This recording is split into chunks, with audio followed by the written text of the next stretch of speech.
मामा काय सांगाल, एक तुमच्या भागामध्ये 4 ते 5 फूट पाणी जे आहे ते गुडघाभर साचलेलं आहे. ते इथं पुण्याजवळ त्याने बांध गाठल्यामुळं आता महिन्याच्या खाली बांध गाठल्यामुळं ते पाणी इथं साचलंय. पूर्ण रोड केलाय त्याने. ते करायचा संबंधच नव्हता महापालिकेचा.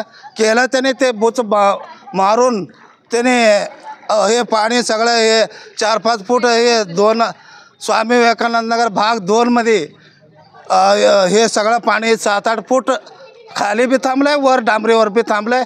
यायचं जायचं अजून ते शाळकांना मुलीसुद्धा जाता येता त्यांना त्रास होऊ शकतं. ते पाणीसुद्धा किडे येतं, घाण आहेत. मग अजून किती बी सांगितलं तर महानगरपालिकेला 2-3 सांगितलं तर बी त्यांनी दाद घेतला नाही.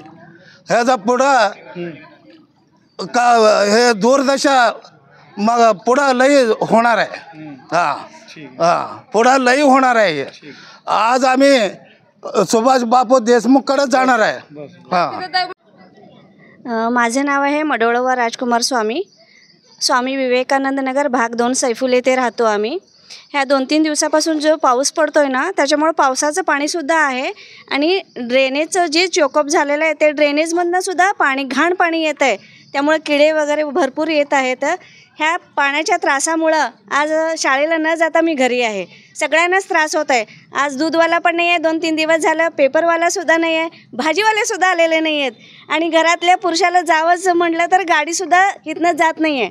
गाडीची पूर्ण चाकं रस्त्यावरती जे पाणी थांबलेलं आहे 3 ते 4 फूट त्यामध्ये पूर्ण बुडाल्यामुळं गाडीसुद्धा जात नाही, 4 व्हीलरसुद्धा जात नाही. कारण सायलेन्सरमध्ये पाणी गेल्यामुळं ती गाडी पुढंच जाऊ शकत नाही.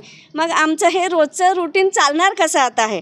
हे एवढं घाण पाणी आणि इतकं घाण वास येत आहे ना, आम्ही राहायचं कसं सांगा इथं आता 2-3 दिवस झालं सारखं आम्ही महानगरपालिकेतसुद्धा फोन करतो. येतात, पाहतात, जातात.